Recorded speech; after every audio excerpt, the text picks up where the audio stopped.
Kia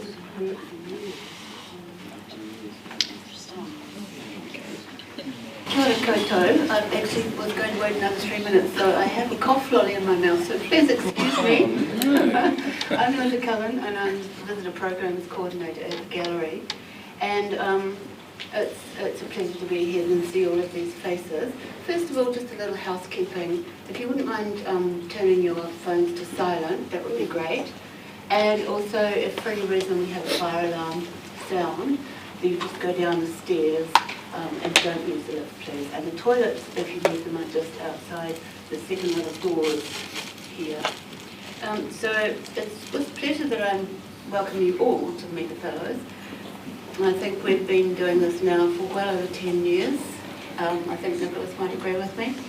And a special welcome also for the Provost Chancellor of Humanities, Tony Valentine, who's with us today, which is fantastic. And I'm really, as I say, I'm really pleased that Nicholas could make it and agreed to say yes, because he now is not director of the Arts Festival Dunedin. So it was really, a real big, sort of exclamation and sigh of relief when he said yes. So that's fantastic. So I'm sure you are all looking forward to hearing what the fellows have to say. And so without further ado, I'll hand you over to Nicholas, who will introduce all these fellows. So thank you, everybody. Thank you, Linda. Good afternoon. Welcome. If you can't hear any of us anytime during the proceedings this afternoon, just shout and Johnny will do something magic down the back with the levels. So far so good, you can hear me. Good? Good. Okay. Today I want to get straight into the questions and so on, because we've got a slight time restraint in that two of the fellows have got other commitments later this afternoon.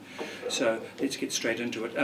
The fellows normally would have been welcomed to the university earlier this year, but the lockdown happened, so their formal welcome by the university wasn't able to happen, which was then an opportunity for the public to be introduced to them. So this is it, today is it. So I'd like to introduce them all to you.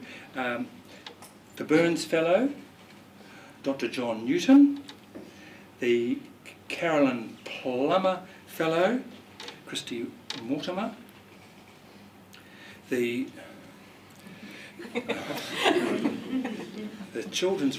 Oh, I better say that. Can you say the whole thing for me? Okay. The College of... the University of Otago College of Education... The University of Otago College of Education, Creative New Zealand Children's Writer in Residence Fellowship. Thank you. And that's Eleanor Duro. And the Mozart Fellow, Ken Young. So, and by the way, the Francis Hodgkins Fellow, Bridget Rarity, can't be with us today. She's out of town. Was always going to be out of town, so she couldn't possibly make it today. So we're one short. So that gives the four of them more time to talk. So I'd just like to start by saying that we're, as I say, if you can't hear, just shout. And once we've been through a series of questions, I'll open it to the floor for you to ask questions of the fellows. So I'd like to start by asking each of the fellows about their career to date and their journey as an artist. So, John, you're at the end, so I'm going to just throw it to you. Where you've come from and how you do it. Okay, I'll do my best. Kia ora koutou. Thank you all for coming out on this lovely sunny afternoon. I decided that I was going to be a poet at a very ridiculously young age, when I was about 14 years old. I can remember the moment quite vividly. And so, and that's, I've sort of always stuck to that, that's always been my preferred course ever since. Except that I seem to have spent all my adult life sort of stepping in and out of the university and trying to decide whether or not the university was actually a place I wanted to be and a place that was going to help me do the things that I wanted to do creatively. So when I first left school, I went to university for about 3 months and then dropped out and went off to Australia to be a poet. And then a couple of years later I came back and did a BA and then went off for a couple of years to be a poet. And then I got sick of that and I,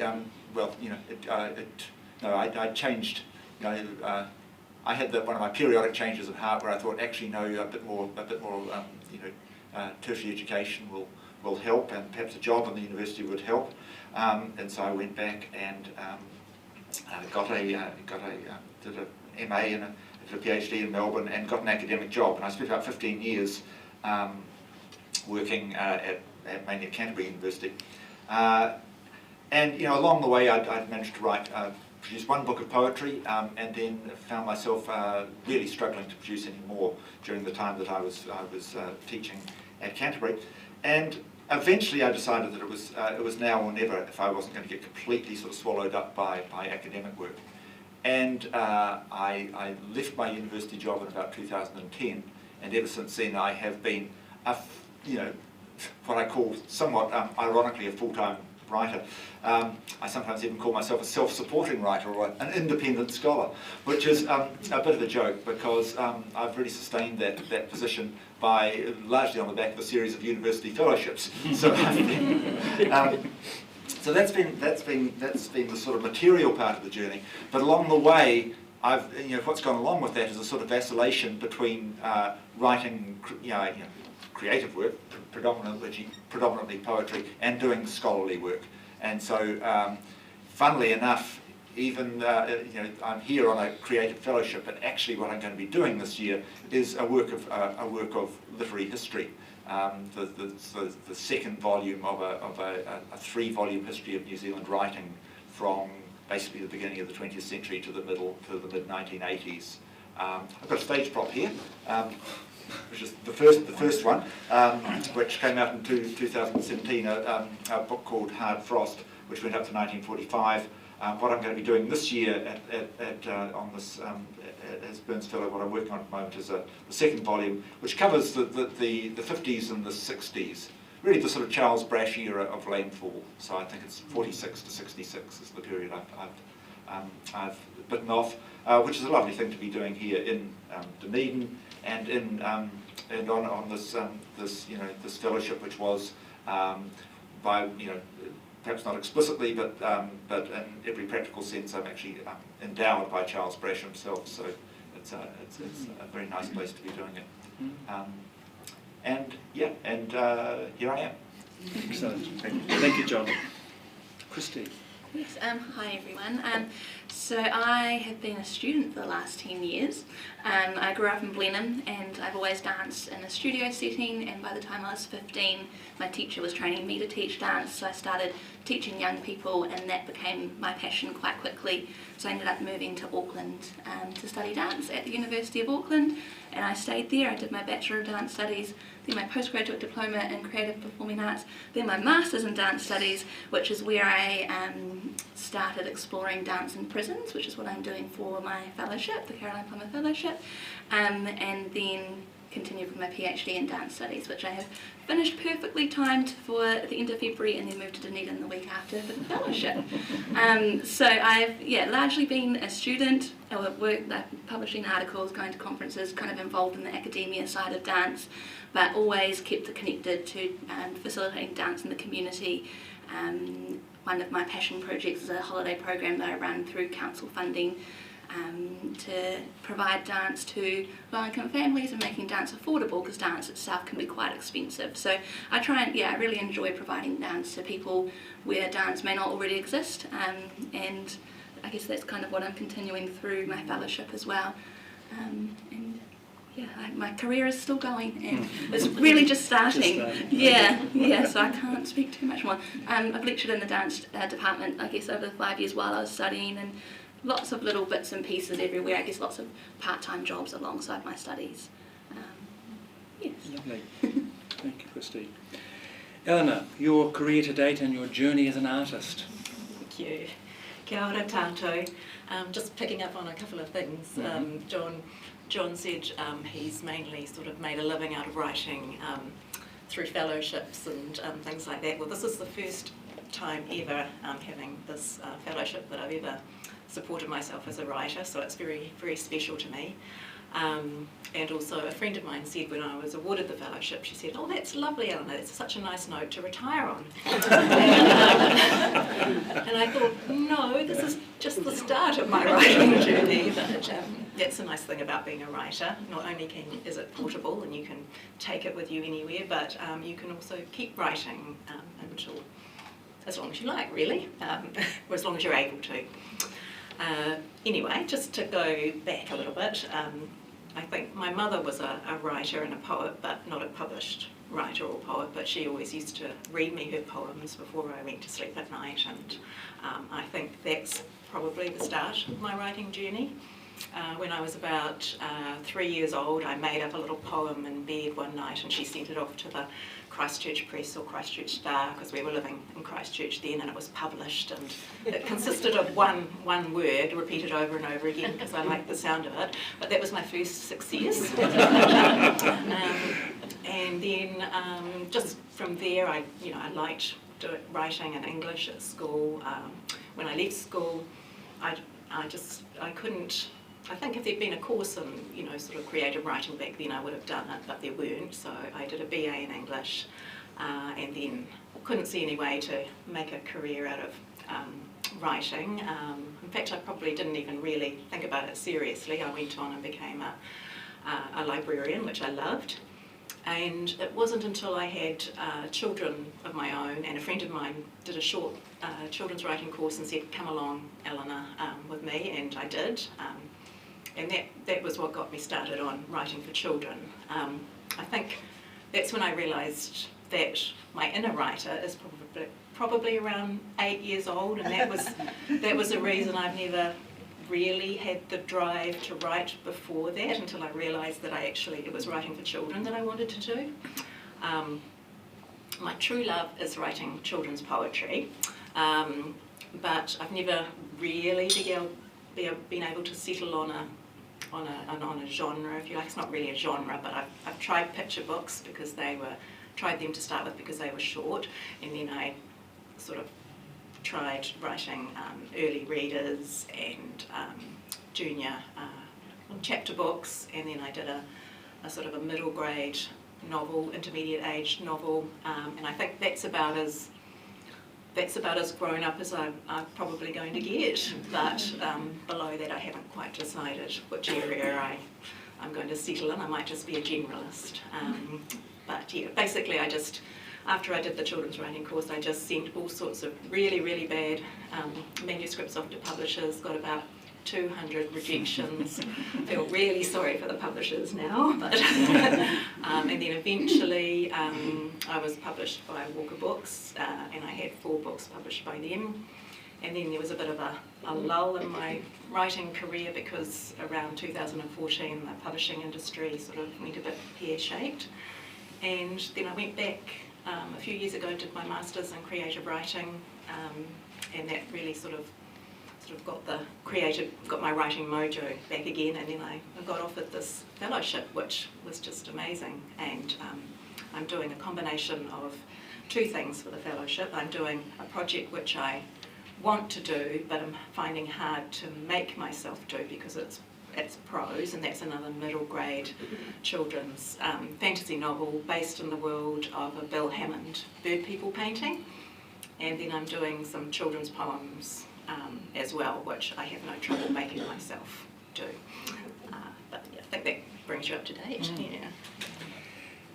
Are we allowed to ask what the poem was that was published in the Christchurch paper? Or should we just move? Yes. Okay. Oh. It's at your own risk. Okay.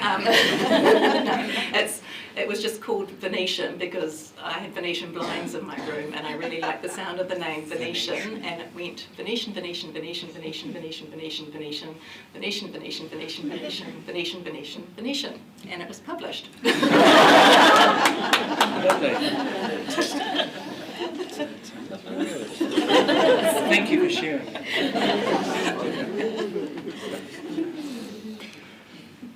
Ken Young, your career to date and your journey as an artist in 20 seconds. Sounds heavy. Kia ora tātou. Well, I started off in the brass band movement. My father was a cornet player in the Invercargill Garrison Band, and we moved to Christchurch when I was still a wee baby. So I grew up in the brass band movement, really. My love of classical music started when I was at high school. I had a very good music teacher there, and I also met a friend who was already playing in the Christchurch Symphony Orchestra, so he introduced me to all sorts of things that I'd never heard before.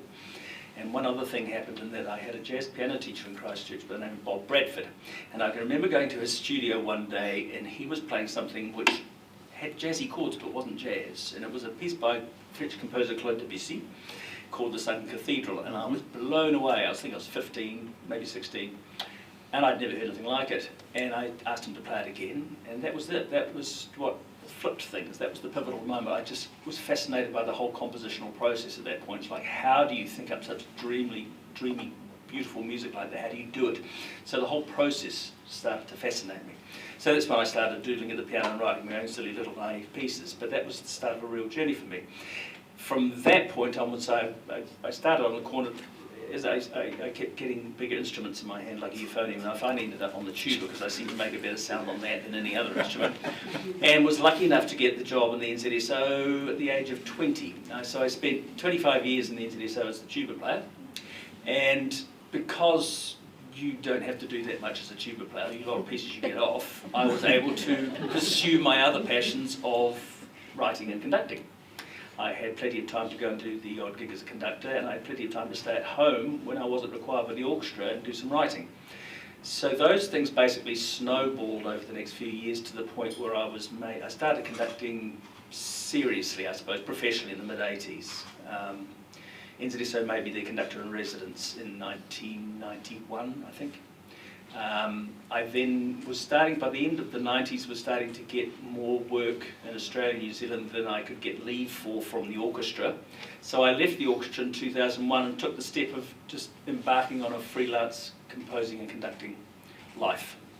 At the same time, I had been teaching at the University of Victoria, New Zealand School of Music as it's now known. I started off as a brass tutor there in the 80s and 90s, but come the 2000s, I found myself being asked to do composition lectures and teaching conducting, which had never been done there before. And because I'd had a rather good teacher by the name of Dobbs Franks, who Nicholas knows very well, who taught me a wonderful technique which, when passed on to my students, seems to work rather well. So then cut forward to last year, I'd done 35 years or so at the School of Music, and I decided it was, my personal circumstances changed, and I figured it was time for a break and a change in my life. The pull of the South was big because I was born in Invercargill. My ancestors came into Port Otago in 1862, all the way from Scotland. The pull south has been huge for me for a long time. Central Otago is my favourite part of the country. I grew up in Christchurch, so the South Island I've missed, having lived in Wellington for 43 years. So I decided to move to Dunedin. Having decided to move to Dunedin and retire from university work, a former student actually encouraged me to apply for the fellowship. And I naively thought that I wasn't eligible because I thought it was for graduates of Otago University, but that's not the case. So I applied and was really fortunate enough to be offered the fellowship, and so it was like this wonderful bonus. I was moving to Dunedin anyway, and I had to do the fellowship. So I felt very fortunate during this whole COVID experience to be lucky enough to have a wee house to live in Sawyers Bay and just write. And what I'm writing is an opera. I wrote an opera which was performed last year in Auckland, and so I got the bug from that really. So all I can say is that it's based around Janet Frame. No, I won't say any more than that. It's for a very fine local soprano who I admire very much. And don't worry, Janet Frame's not going to be standing there with large orange hair screaming at the top of her lungs. It's not quite like that. It's a little bit more complex. But I'm really enjoying this, and I'm going to be also writing a song cycle for another local mezzo-soprano as well. So loving Dunedin, loving working here, and just really grateful for this opportunity. Thank you. Beautiful. Thank you. Well, thank you all. That's very interesting, and there's a commonality and a uniqueness about each of your stories. I'd now like to ask you about your creative process, the inspiration and the methodology of how you actually work, that whole sense of the empty canvas, where you start and how you get on. So I'll just throw that to anybody who wants to start, rather than doing it in a little straight line. Creative process, inspiration and methodology of your work. Eleanor. Nobody was offering to come forward, so... That was such an easy question. Well, you know, we mere mortals, I think it's you know, it's a conundrum as to what you do, how it happens. Does it come just simply... I watched Amadeus last night from the National Theatre in London, and Salieri got really pissed off, basically, that he saw an original manuscript page, this is fiction but it's based on fact, of something that Mozart had written, and it was written out, the first copy of it was written out perfectly. There was no corrections, there was no, I don't like that, that note, I'll change that one. It came out perfectly onto a page, the whole thing perfectly formed. Now that's pretty genius, but the whole... I'm basically asking you, what's your creative process? Do you... Yeah, go Okay, speak. right, thank you. That's, yeah. I had a blank there for a minute, but thank that's you. all right. But actually, that's kind of what my creative process is like, that some people have lots and lots of ideas in their head all the time, and they just can't decide which one they want to focus on. I usually have no ideas in my head. It's a blank canvas until some little thing sparks an idea. It's often it's when I'm actually sitting down and trying to write that the ideas come to me, or it might just come almost out of nowhere, but it's usually something that triggers it. Like my first book, The Rain Train, is a picture book, but it's really a poem, and the idea for that, I realised later, had been seeded a long time ago. So it's about the journey of a train through a stormy night, and it combines the sounds of the train and the sounds of the rain. And when I was younger, I found it difficult to get to sleep at night, and I'd used to, only on nights when it was rainy and stormy, could I get to sleep really easily. And also when I was we often made long journeys on the train, overnight train between Auckland and, well, we actually went via Palmerston North to Carterton, but I digress. But they were overnight journeys, and then I'd sleep really well on the train, and I thought how wonderful it would be if you could combine somehow, and while you were going to sleep, the sounds of the rain or the movement of a train, the sounds of, yeah, and then I went to a, so that had been sitting there for a while, but obviously I didn't become a furniture manufacturer or something like that, so it wasn't going to translate into a bed that could do that. But when I was a writer, I thought, oh, I could make a poem about that. And I went to a talk that Sally Sutton did, where she read her book, her picture book, Roadworks, and that was the story of a journey of a road. And I thought, oh, actually, you could write a picture book that was just a kind of a journey rather than having the normal story arc. And then one night when it was really rainy, suddenly the idea came to me, and it was very magical, and I sat down sort of when all the children were in bed about 11 o'clock at night, and I sat down till 2 or 3 in the morning, and I just wrote it in one go. So that's the only thing I've written that's been really magical like that, that's just kind of come out in one piece. Often it's a matter of just sitting down and thinking, combining ideas. I think for prose, I read somewhere that you need 3 good ideas, so often I'll have one idea that I really like with the name at the end of the ladder. It was this thought that what would a world be like if you could choose your own name, and then that name affected your personality, the meaning of the name affected your personality, the way you looked, the way you acted, and what kind of world would that be. And then I realised that was just a situation, it wasn't quite enough for a story, and then I sort of combined it.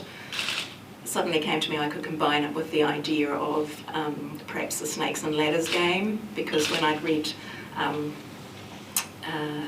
Alice in Wonderland when I was little. I loved the Alice through the looking glass part of it, where it had all been set in a chess game. So that's just also something from my past coming back, things that I'd loved reading about, and then I just combined the two. But then the actual process of writing it was really hard. It was like I just had to make myself sit down and write a chapter, and I often find writing prose is a bit like pulling out teeth, and unless I have a deadline, I'm really bad. But once I have a deadline, I sort of work to that deadline.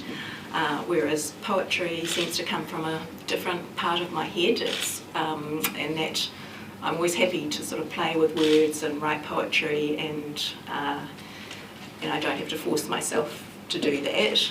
But I want to do both. Yeah. Do you find the subconscious plays a big role in what you do? Yes, definitely. I often find that if I'm nutting something out and I can't think of the answer, I've got into a little plot hole, or I can't think of the next line that's going to sort of, if I'm doing it in rhyme, that's going to work in rhyme, I'll just go to sleep thinking about it, and then when I wake up in the morning, the answer is there. Or walking is really good. I don't know if you found that too. Yep. Like the rhythm of walking seems to get your sort of creative juices going, or being in the shower with the water coming into your head.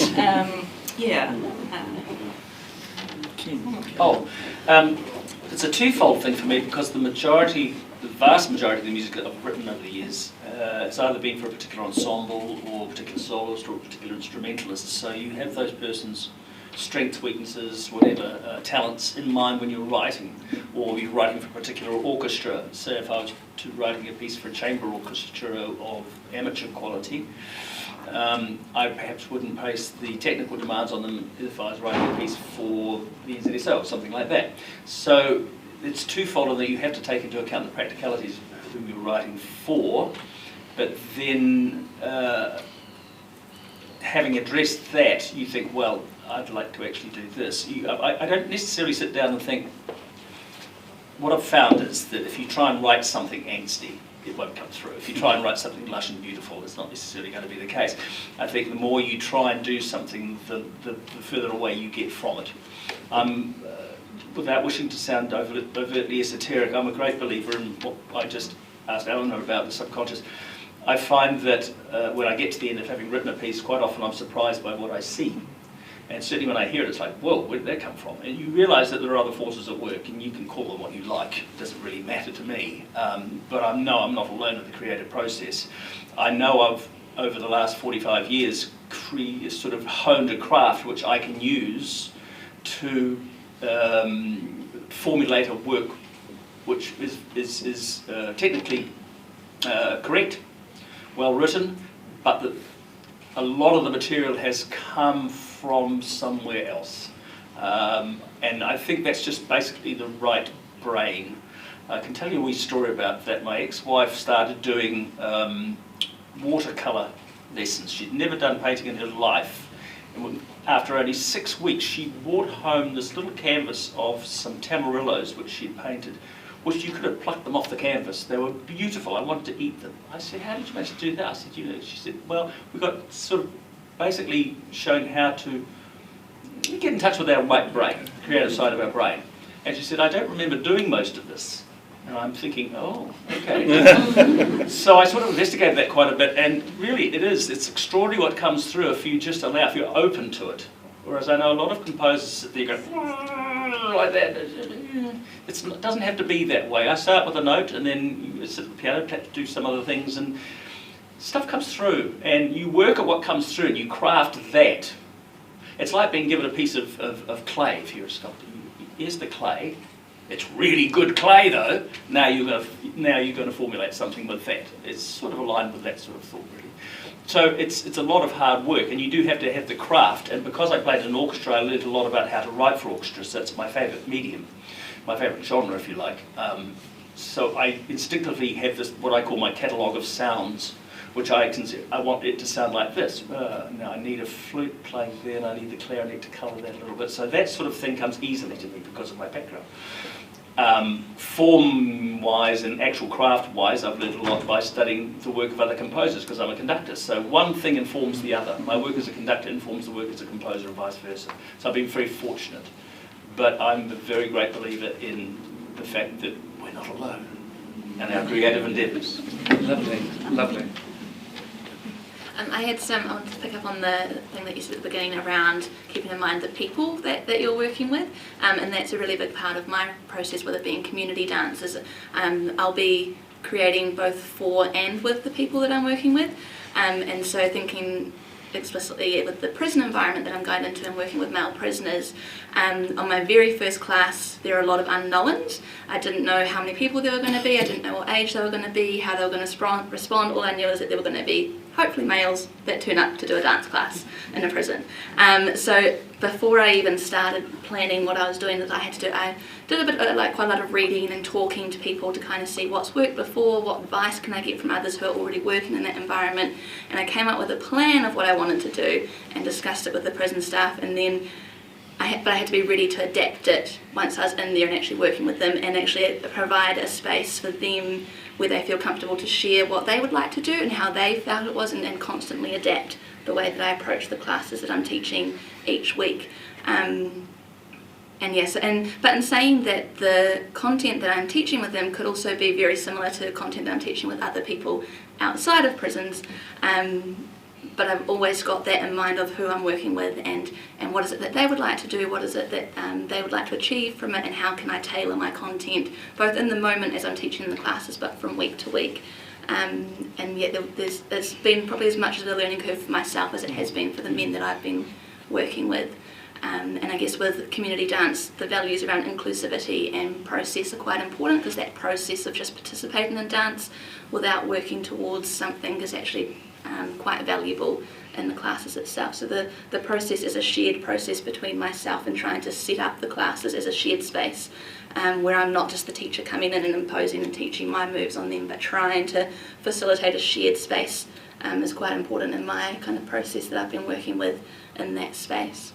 And yeah, each week I go, it shifts a little bit with what I'm doing, keeps shifting, and I think the people they're probably the most important part of my creative process, and learning as I go, I think. Lovely, thanks, Chris. John? Well, that must be enough on that subject, isn't it? I hold back because I find this a slightly compromising question. I always have to, before I talk about it, I have to look around the audience and see if there's any creative writing teachers in the room. I feel there's bound to be, because there are creative writing teachers everywhere these days. Everybody who works in the humanities and the English humanities these days knows that that creative writing is one of the growth areas. And with the boom in creative writing, the teaching of creative writing in the universities and elsewhere,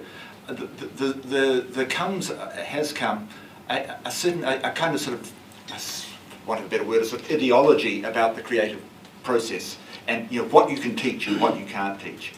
I think people know that you can't really teach inspiration, you can't teach passion, you can't teach sort of strong feelings and all that sort of stuff. So that creative writing classes tend to be based around technique, around practice, around hard work, around discipline, this sort of stuff, the stuff that you can teach. It's a very, if you like, a very sort of technocratic approach to creative writing.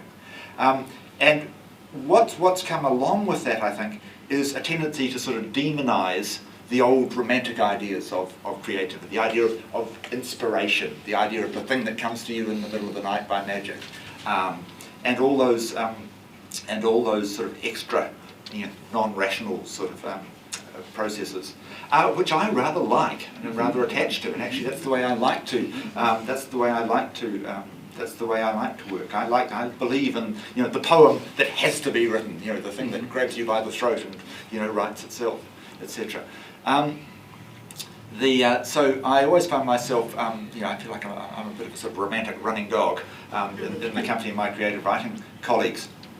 The unfortunate thing about this, however, is that I'm not a particularly good advertisement for this sort of romantic approach to poetry in particular, because I've actually had a very spotty career, which has involved quite long periods where I haven't written anything. So it might have been quite a good idea if I'd been going to somebody's creative writing class and being made to do it, being made to do an exercise every week, and there's one of the best-known creative writing teachers in New Zealand has a saying. He says, the inspiration is what happens when I'm working hard. And yeah, well, he's probably right. So what I tend to do when I get stuck, and that's quite often, is what I've learned to do, especially as I've got older, is to try and find a way forward through my creative blockages and to try and make my problems into material. So the thing I've been working on for the last 18 months or so has been a satirical novel in verse about a creative writing school. What I've basically done is vent all my spleen about the technocratic practice of teaching creative writing in a sort of cranky plea for a more romantic approach. And so, that's my revenge. It's pretty ill-deserved, I have to say.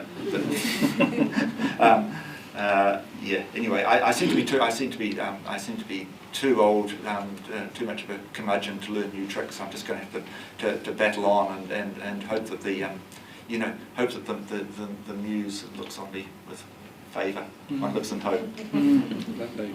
Well, can I just say, John, you've made me feel so much better because I struggle with routine, and I really have no real routine, and that's wonderful to hear that. And I too have vented my spleen by writing a picture book about a character called an imposterous who is half writer, half rhinoceros, who takes over the writer's office. And Ken, I would really love to know how to get in touch with my right brain. I'd like to know what class you're equipped to.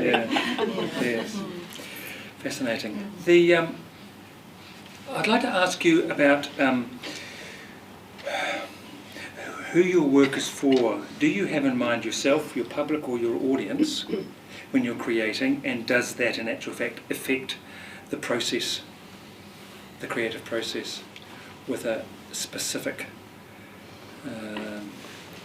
end user, I guess, in mind? Or do you do it for yourself? No. No? Don't do it for myself. I think this is the whole, the artist and the community, representation thing, the connection. Mm-hmm. I'm not an ivory tower composer, never was, never will be. For me, it's about, gosh, you want people to listen to your music.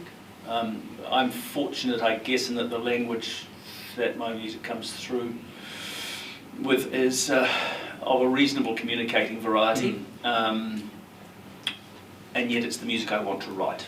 So that, I think, is a fortunate thing for me. What I'm very much in mind about is the fact also that it's not just about listening to a piece of music. I'm very, very keen on perhaps giving the audience something to think about. I'll use an example. This opera I wrote last year. And this happens more the older I get as well. It's like, okay, so my parents both died stressed. They didn't have a belief system which sustained them at the end.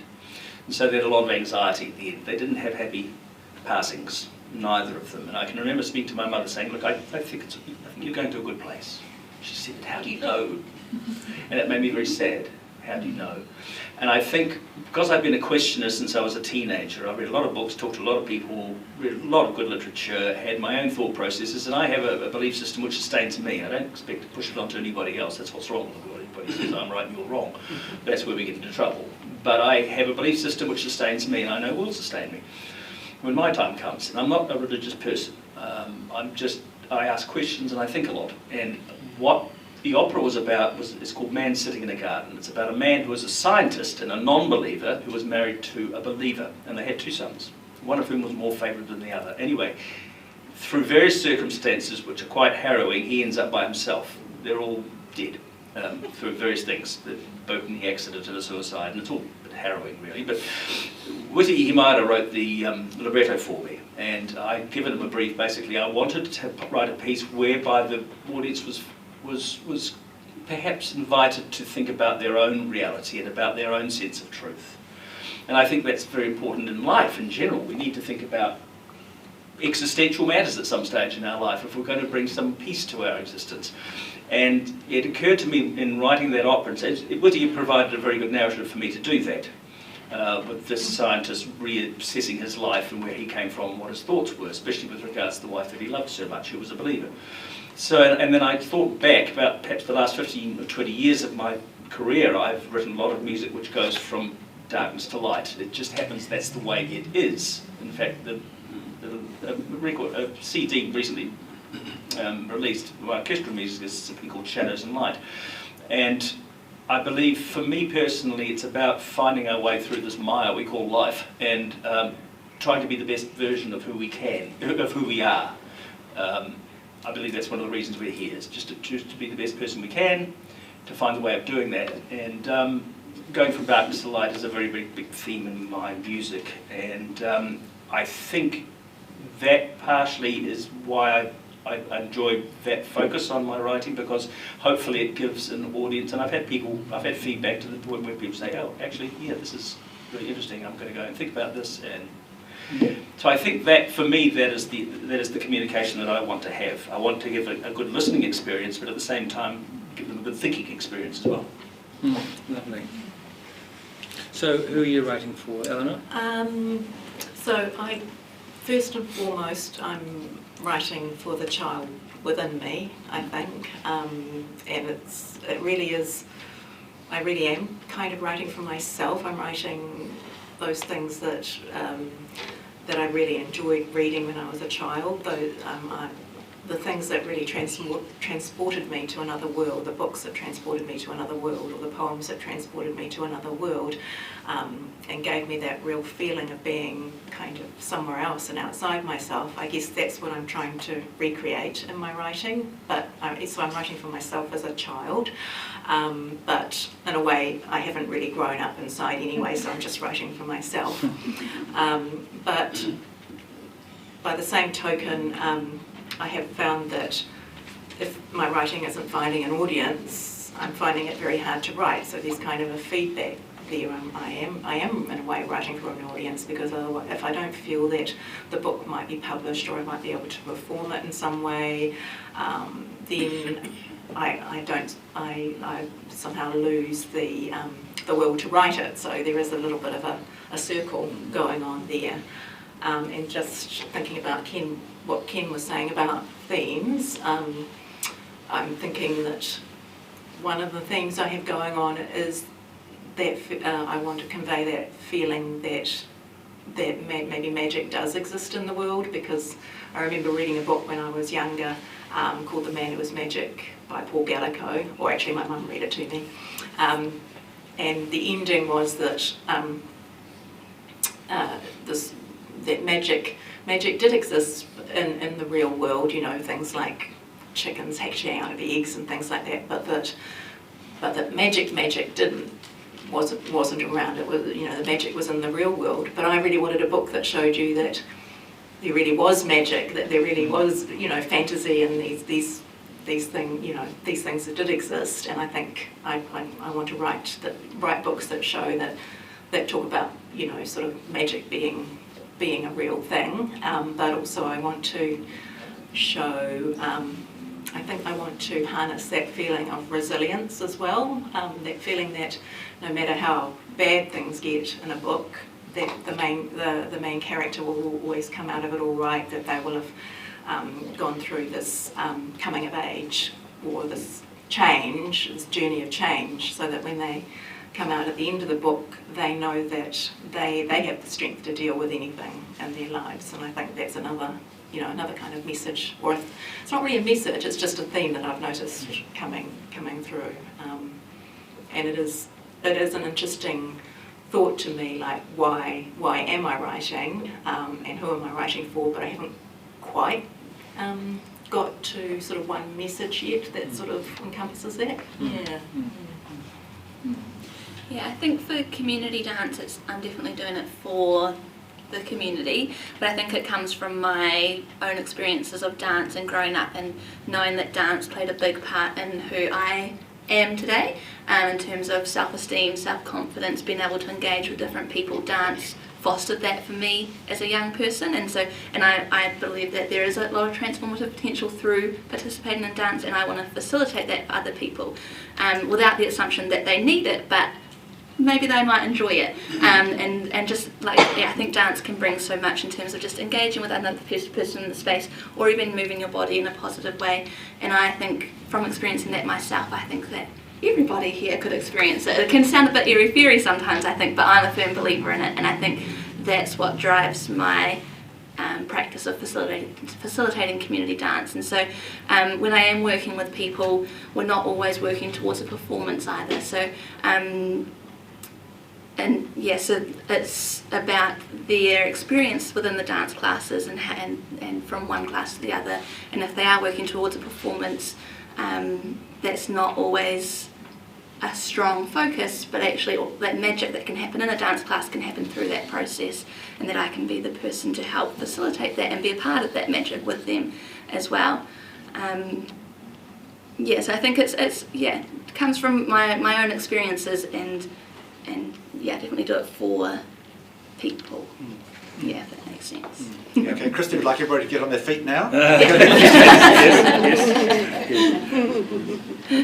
John.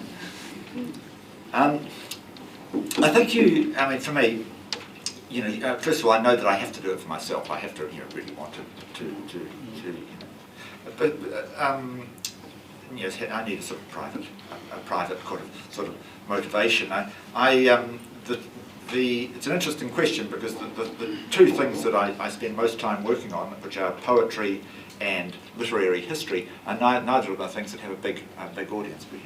I don't expect to write a bestseller anytime soon.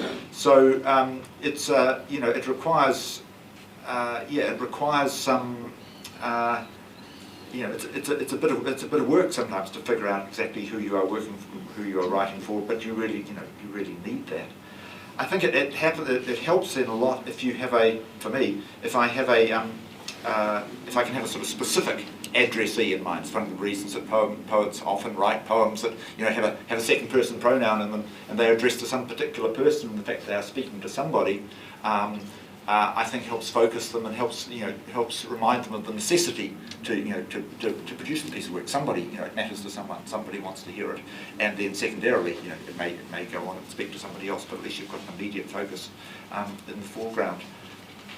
And for that reason, Ken talked about I think about commissions and things, and they can be very helpful. The fact that somebody asks you to do something for a particular occasion, it gives you a place to start. It gives you a sort of gives you a reason to be doing it, and that is very helpful.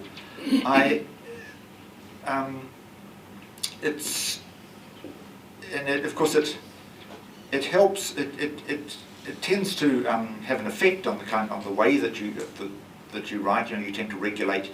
You regulate your language, the level of complexity that you're working at, and so on, according to your audience. I had one very interesting experience in the last, and a good experience of the last year or so. When I was in Christchurch on the Ursula Bethel Fellowship 3 years back, and I was lucky enough to be taken under the wing of a very lovely man who some of you will know, or you may know his work, a sculptor called Lou Summers. And Lou had a cottage that he had built as a residency for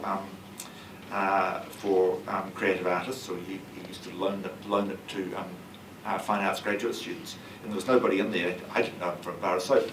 Out of the blue, he offered me this cottage. I met him at a poetry reading. He said to me, "Oh look, I've got this cottage. It's empty. Would you like to come and live in it?" I said, I got to know. I didn't know him, but I got to know Lou and his partner Robin very, very well, and I wound up spending about 2 years living in that cottage, and we had a wonderful time together. It was just a good experience at that level, except that Lou suddenly became terribly ill, about this time last year, it became obvious that he was going to die, and he needed somebody to write a book about his work. He couldn't work himself anymore, but he was trying to organise somebody to write a book about his life and his work. And I'm not an art critic, and I'm not a biographer either. But it became apparent to me as the weeks went by that this was an urgent job, and somebody was going to have to do it, and it had better be me.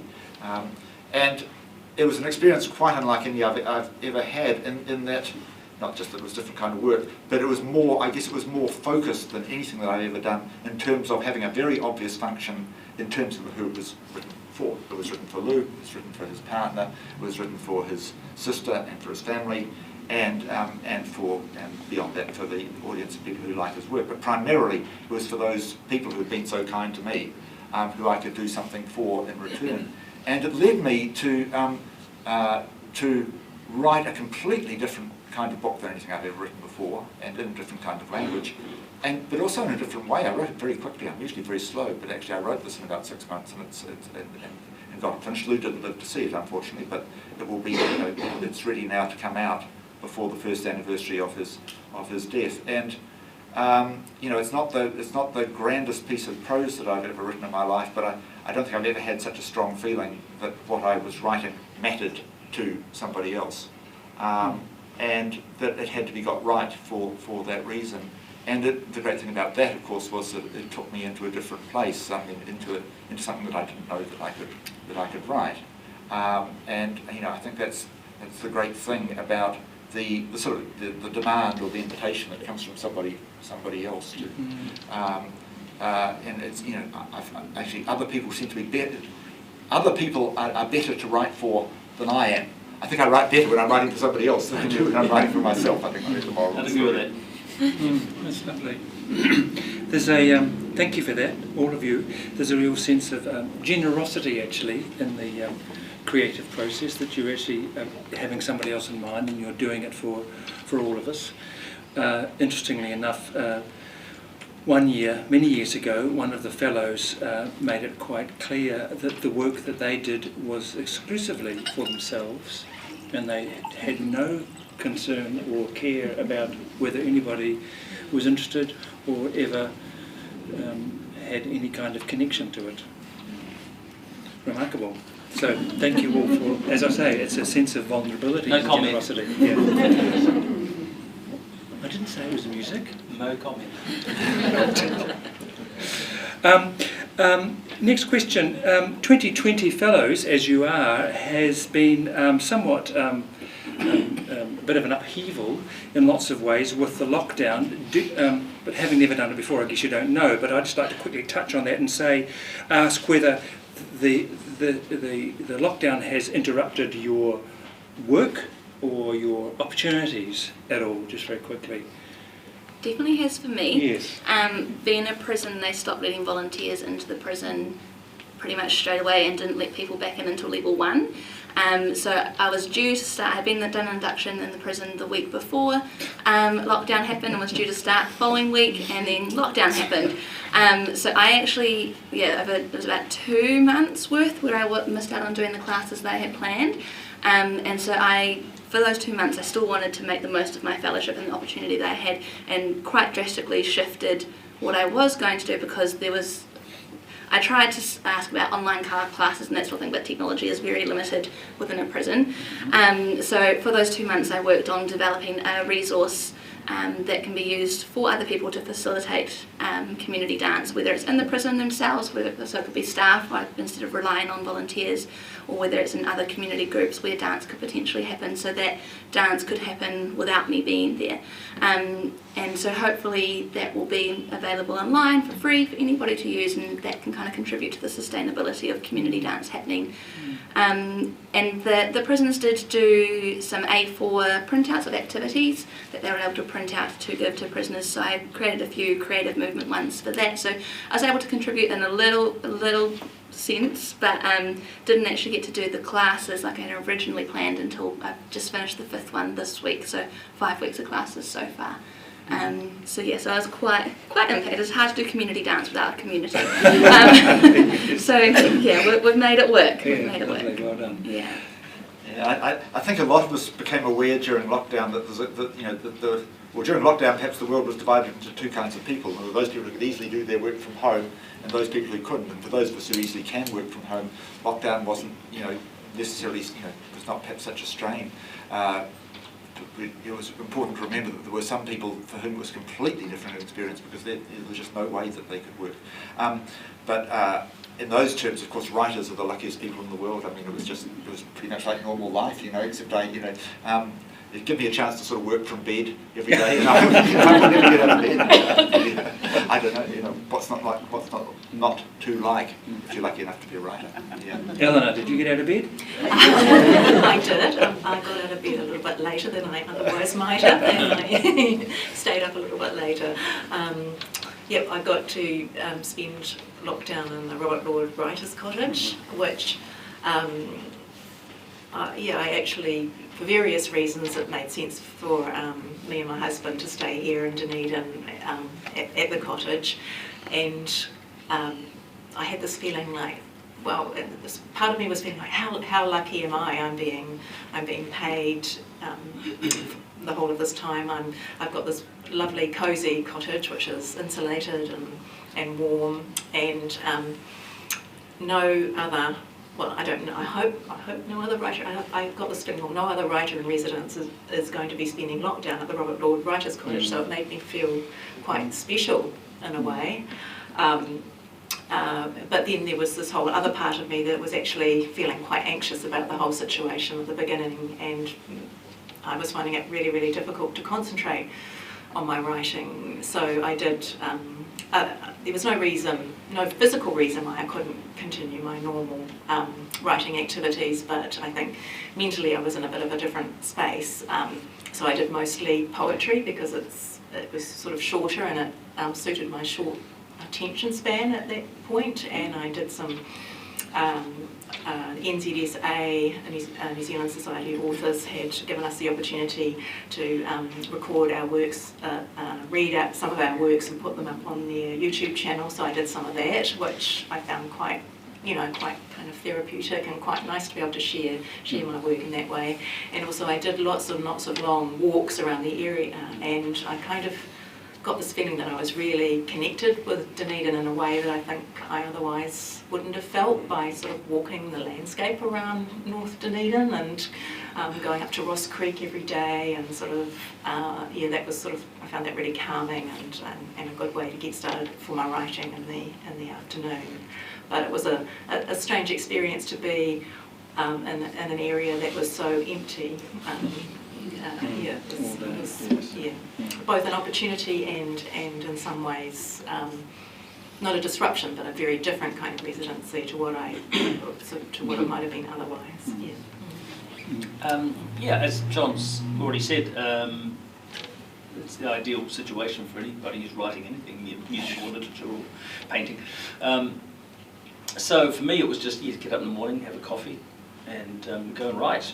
I had all these other things I could have done. I've got a huge cupboard full of music I've been always wanting to catalogue, but it's one thing I know I'm never going to say again is I wish I had time to do A, B, C, because I was given that time and I never really did much. Basically all I did was write and cook interesting food. So it was an ideal situation. I'm very grateful for it, and got to know where I'm living in Sawers Bay a lot better by meeting a few locals on the street and walking a friend's dog, and just getting out in the sun. It was lovely, but surreal. I think that's why I didn't achieve anything else other than writing, is the whole thing was so surreal. I think it just sort of just knocked you off your balance a little bit, and just it was a kind of strange space to be in, as I think we'll all agree. Surreal is the only word that I can think of, but certainly the writing got done. Good, excellent. I'd like to ask, when is an individual work complete? When do you... Never. Somebody want to ask a question now. When is a work complete? Do you know when a work is complete? How do you know to stop? I can Go start on. that one. Yeah. I, as I was saying before, I write poetry and prose, and they feel quite quite different to me. And with a poem, I just keep writing and writing, changing. I'll change words around. I'll spend days, changing different words around. I'll go away from it, like I guess an artist might go away from it to get a bit of distance, come back to it, and then I'll read it out loud. And somehow I've sort of developed an ear for it now, and I can kind of tell if there's a word out of place, or it doesn't sound quite right, or it's not evoking that emotion that I'm trying to get across. And there'll come a point when I'll have changed it enough so that when I come back to it and I read it, that it actually sounds right to me, and it's getting across what I want it to get across, and then I know it's finished, and then I don't touch it after that. And I've never found, when I've gone back to it later, that there's really anything much that I want to change. But with prose, it's like writing a book. It seems to be quite different, and then it's a matter of when the editor says it's done, or when you run out of time and it has to go to print. Yeah. Finished, yes. I guess if I am working towards like a final showing or something like that, if I'm working whether it's with the kids that I work with in Auckland or with the men that I'm working with in prison, it will keep adapting and changing based on how they're experiencing it, or they might offer some ideas or insight to how it's going. And we will, if there is a performance, we have to present something, and it is what it is in that moment. But generally when I'm working with community dance values at the forefront, I'm not looking for perfection. It's more about the experience of gaining that sense of achievement and sharing what they've achieved themselves with other people. And then that's generally when I'll leave it complete in my sense, but then where they take it themselves, if they keep practicing it or share it with other people, it kind of keeps going in its own sense. So I guess that final moment of sharing is the completion in my sense, but then it can keep going from there, wherever they may take it. Yeah. I think Ellen has hit the nail. Go. Thank you. Ellen has hit the nail on the head for me. When she's talking about publishers, I think I operate on this kind of double time scale. I'll write something and I'll get to a certain point like, yes, that's great. Okay, that's finished. Great. And then I'll put it away. And then I'll send it off to a publisher and they'll say, yeah, whatever. And suppose they take it, and then nothing will happen for 6 months. And then suddenly it will be time to get it set and get it approved, and then it will come back with edits from the thing and from the publisher, and I was like, no, it's not finished. Oh no! and then there'll be this mad scramble, and it'll be dragged. Write corrections all over the proofs and so forth. It'll be dragged off out of my hands and go off to be printed, and it'll never gets finished, but it's finished because it's gone. Yes.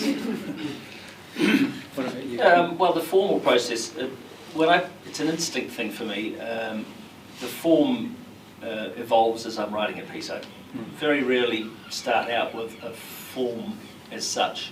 It seems to evolve as I keep writing. And so when I feel that formally the piece is complete, and it's just a feeling you have when you run through the piece in your mind with the paper in front of you, and you pace it in your mind, and you agree that all the transitions from one section to the next are seamless. I spend more time on transitions than anything else. When it feels right is often when it's finished for me. In the case of an opera, when you get to the end of the libretto, it's usually pretty finished. So that's one other thing. Or you're writing a song cycle, you get to the end of the words. But for me, it's an instinct about form. If the form feels complete to me, then I feel good. I put it away. Yeah. Okay, good.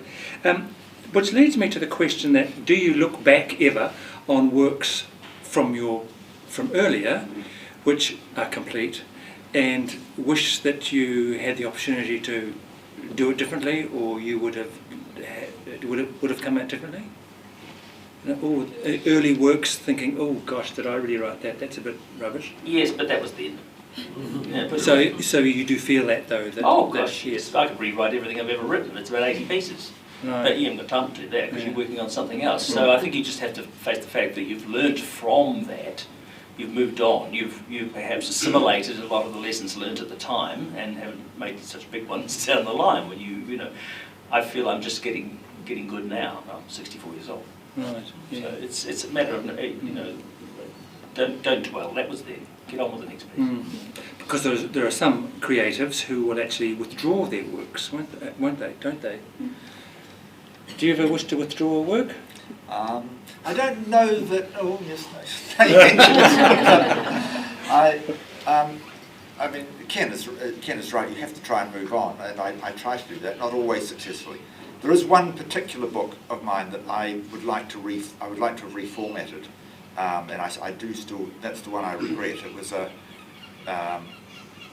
book that it was actually a single long poem, and in my own mind, and I always understood, that was how it was written and what it was meant to be. And it was so obvious to me that that was the case that I didn't sort of bother making it particularly explicit in the way that I produced the book. And I know that most people, when it came out, just thought it was a random collection of poems. And so, it's a book that if I ever get a chance to reprint any of it, I would go back and just frame it slightly differently so that it was more obvious what it was meant to be. And I don't know, it was material that I was particularly attached to, and I thought I'd got it absolutely right. I was never more confident that I had a book completely that was the book that I'd tried to write. And then there it was out in print, and it wasn't the book I'd tried to write at all. So yes. So the answer is yes. Yeah. Are you finished when you're finished? Are you happy now, looking back? There are some things I think I might not be happy with, and I've never read them again since they've been published, because I think there's no real point, and also I think I could rewrite it again, and it still probably wouldn't be finished. I'd come back to it in another couple of years and think I could write it better, perhaps too. So but most things, as I was saying, the poetry, I'm usually pretty happy with it, but. Yeah, definitely. Some things are never going to be finished. Yeah. I guess I can answer in the sense of like delivering classes. There's often moments after the class and I'm thinking, oh, maybe I shouldn't have said that, or that didn't quite work how I imagined it would work. I think those moments definitely happen, and I think, like Ken said, it's an opportunity to learn and reflect and assimilate and adapt. Yeah.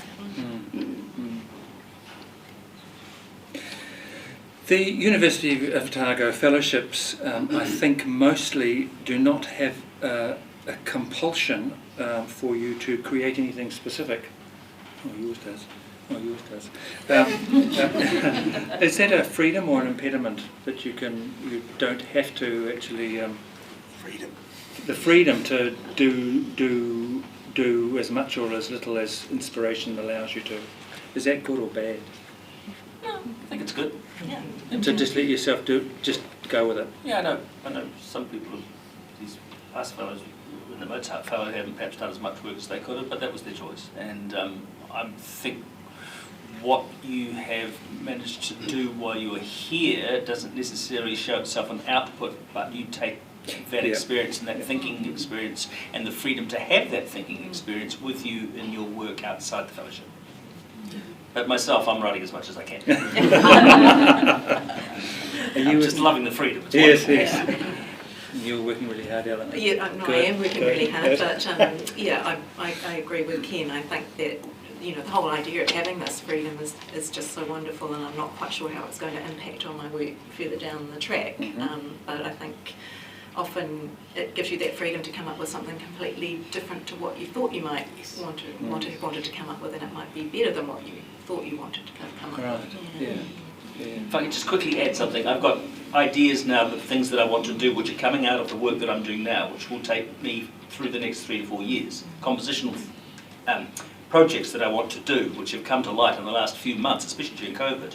I'm thinking, okay, this piece is going to lead to that, and that's going to lead to that, and I really want to do that. And what I'm doing now is feeding into that whole thing. So I'm very excited about the next few years because of that. That's that freedom. It's wonderful. Great. Which leads me very neatly into my next question, which was going to be to ask you what you would be doing now. What would you be doing this year if you weren't here in Dunedin with a fellowship as an artist? What would you actually be doing? Or maybe you don't know. The other side of the same question is, do you think that in 5 years' time you will look back at this and say, this fellowship has been valuable in changing my art, my career, my reputation, my trajectory? Is that too big a question? What would you be doing if you weren't here now, and what do you think this is going to give to you in the future, having had this fellowship? I'll start. Go. Having just finished my PhD, I was going to be looking for a job.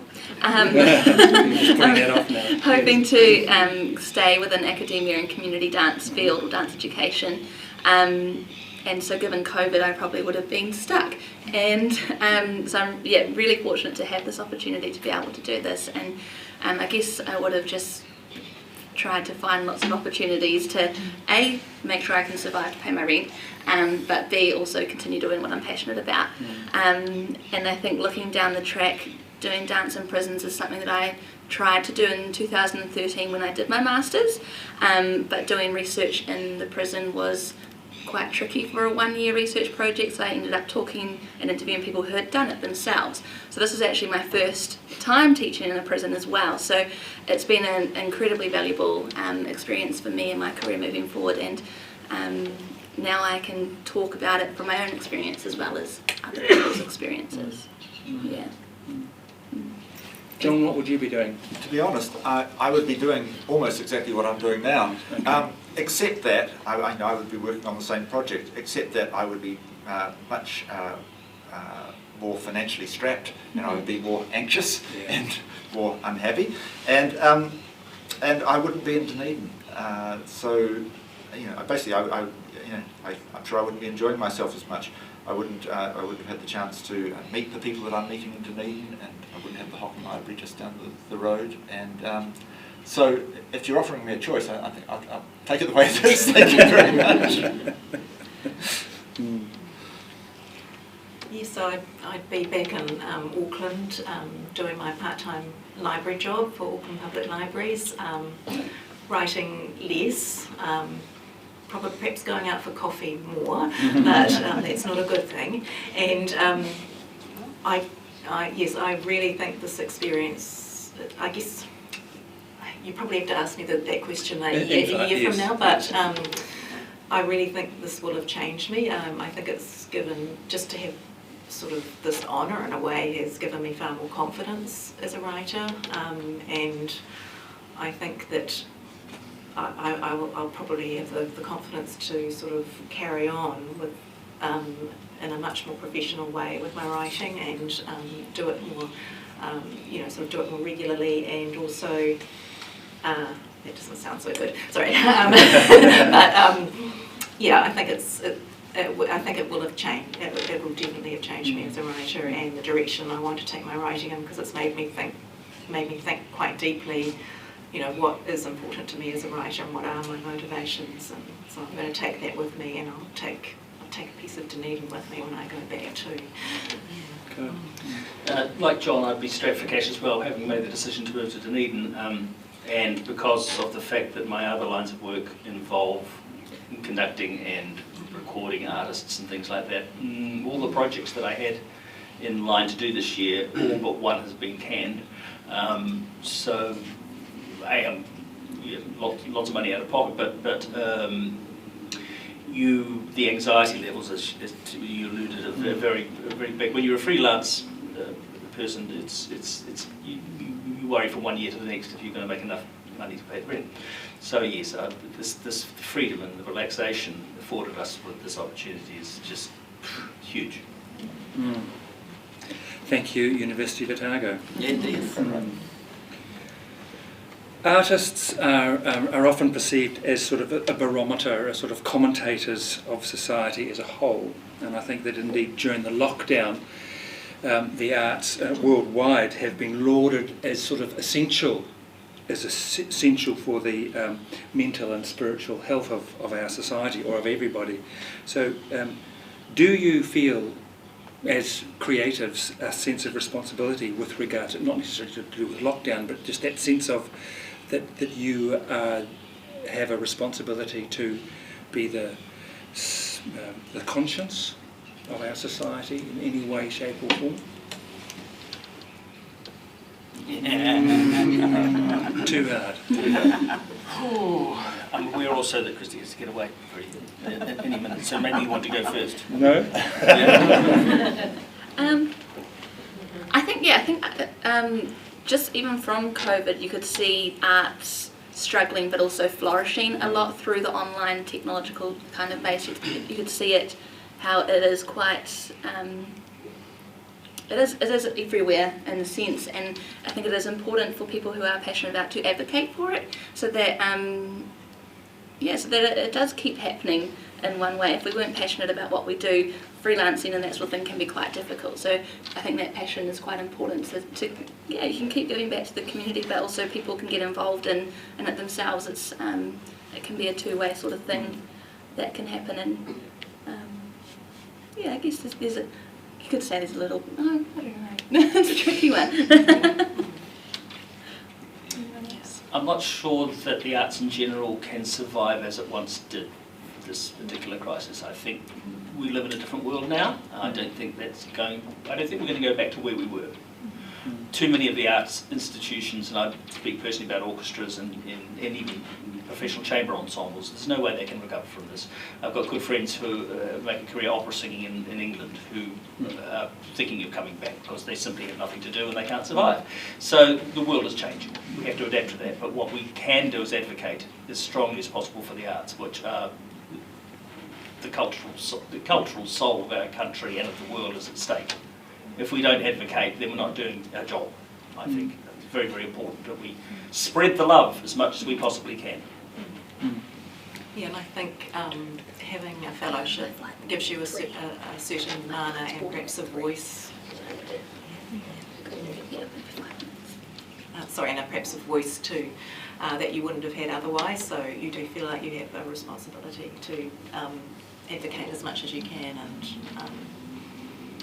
sometimes I feel unequal to the task, but I think I'm definitely aware of the responsibility and the need. But,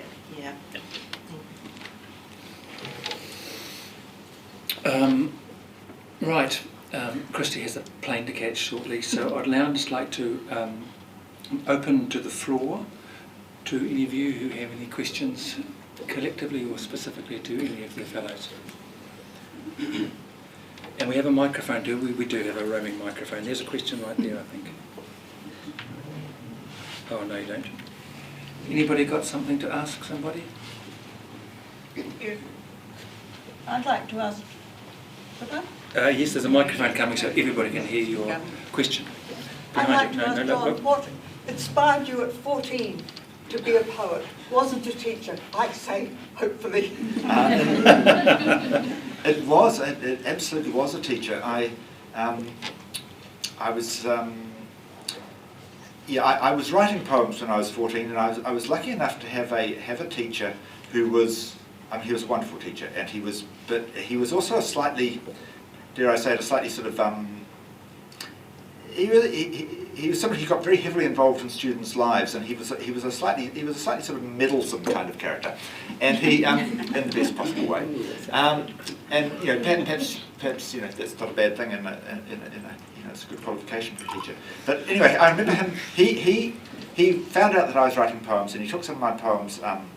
He took some of my poems away and read them, and then he came back and summoned me to a sit down and told me what he thought about them, and he was certainly approving. And then he said to me, "Now, there may be, what did he say? There may be 100 people your age in the country that have got your ability, and perhaps 10 of them will become poets, and those that do, they will have the most miserable lives you can imagine. They will be poor, and they'll be unhappy, and they'll be tubercular, and they'll be heroin addicts. And the things that you say to people about how harsh and lonely and awful it would be. And of course, I said, bring it. I'm making a joke of this, but this is actually an absolutely true thing. I think I can say, despite having given him a slightly bad press, there's a man who's very dear to me. His name, some of you will know, a chap called Peter Smart, who was my secondary school English teacher. And he was a very famous, well, quite a famous New Zealand educationalist back in the 70s. He wrote the books that many of us would have learned English out of. Remember a series of books called Let's Learn English? Yes. You studied those at school. So Peter wrote those, and Peter was the person who sort of finessed me into a career as a poet, I believe. It was wantonly irresponsible of him, but I have to be grateful. Thank you. Thank you.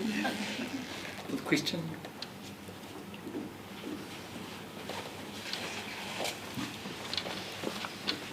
Okay, one hears of an artist abandoning the work. What happens if the work abandons you?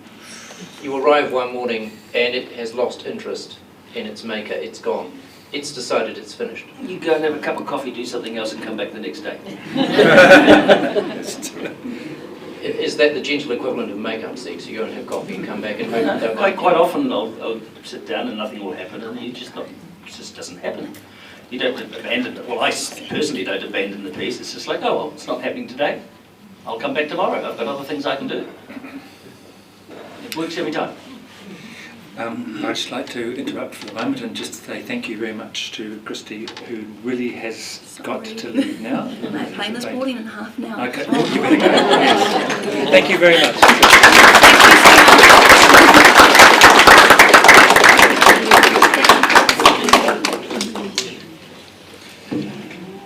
Come on, if I can have a go at David's question. I'm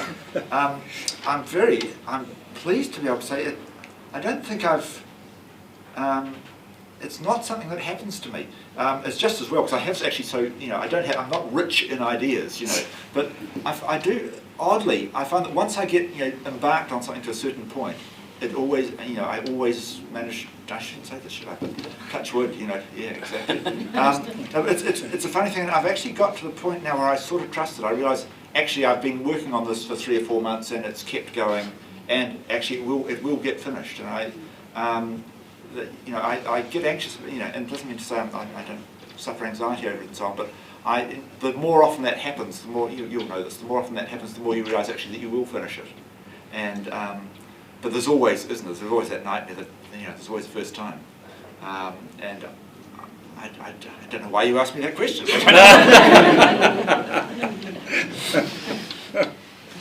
Yes, I've got quite a few ideas that I just abandon, but usually I haven't spent too much time on them. But once I've spent a certain amount of time on an idea, then I usually will finish it, or as the other two have said, just put it aside and then come back to it. And I've still got one idea that I'm sure I will write eventually, that is probably about 10 or 15 years old, and every now and then I come back to it and try, and it doesn't, if I can't get it right, I'll just come back to it in a year, or maybe, just eventually the time will be right, I think, or it won't. Yeah. Thank you, I find that highly encouraging. This is mostly for Eleanor. When you're working on picture books, what's your collaborative process with illustrators? That's an interesting one, because in actual fact, if you are publishing through a traditional publisher, they usually don't want you to choose your own illustrator. So you write the text and then you submit it to the publisher, and then the editor will decide who they're going to choose to be for the illustrator, and then the editor works with the illustrator, and they will run things past you, but they always act as the middleman. But my first picture book went a slightly different route, and I wrote the text, and then a friend of mine passed it on to her partner, who was a well-known illustrator, and he really liked it, and he wanted to illustrate it. So he went to the publisher and said, "Please, can I illustrate this book?" And he kept me involved with the process, and so I got to see the illustrations more than I normally would. But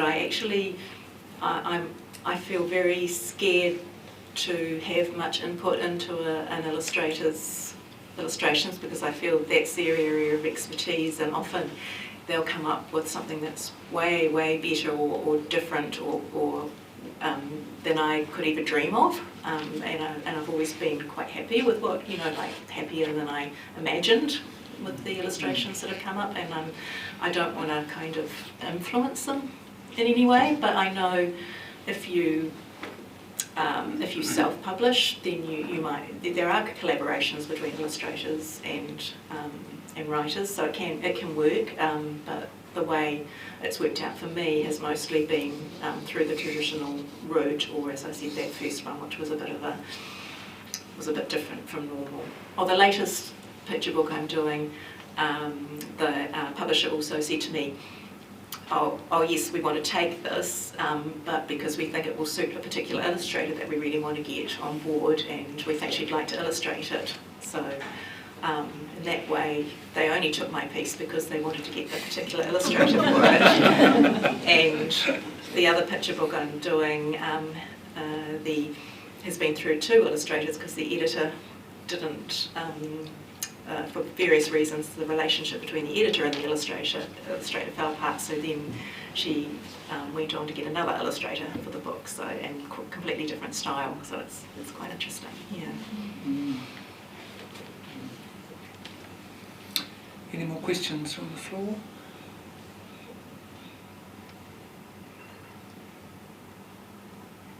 Gosh.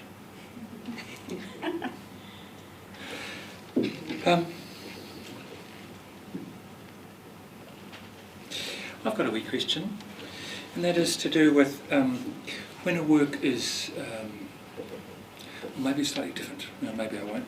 I was going to ask a question about losing ownership of a work when you publish it or sell it, if it's a painting and it disappears into somebody else's place, or as a composer you hand it over to somebody else. Is that a stressful process of losing control or ownership of your work? Ken will have to answer this one to start with.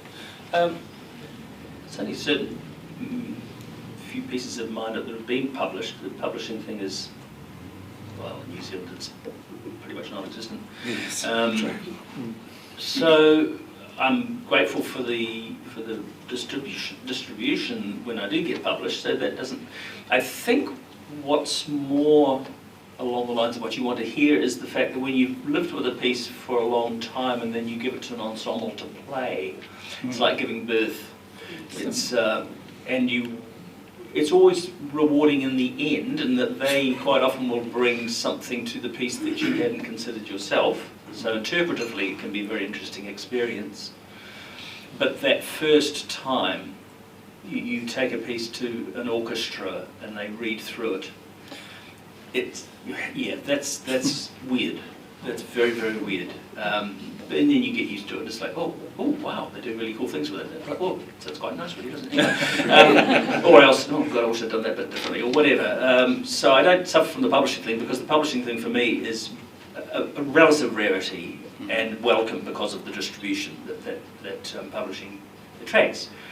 So I don't have a problem in that sense. But yeah, when you've lived with a piece for, like the opera, it took me 2 years. And it was a very strange feeling handing it over to my copyist and then handing it over to the Auckland Philharmonia Orchestra. It's like you were sort of mentally reaching out like that, but then it got beautifully performed, and so you let go. Thank you. That's right. Well, we'll draw it to a close now. I'd like to thank the University of Otago, as always, for making this possible. I mean, the fellowships at Otago, all 5 of them, is unique in New Zealand, and whilst we sort of might take it for granted now, because we've been doing this forum for 15 years anyway, nevertheless it's something that is very special.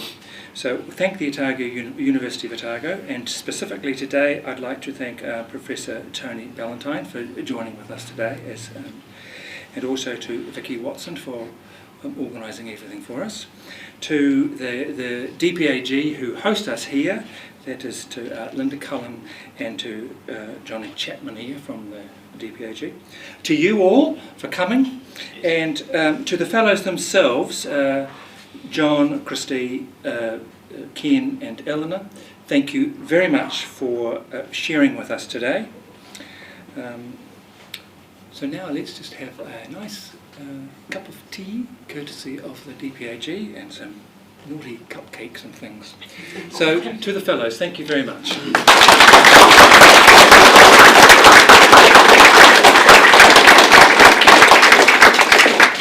One final thing I did omit to say, sorry Tony, is that due to COVID, this is just for your information, due to the current situation, the 2021 fellowship process has been put on hold for obvious reasons, but in actual fact is restarting again next week. So the process of appointment and all of that starts again in earnest with speed next week. So we can look forward to this wonderful institution continuing. Good. Thank you.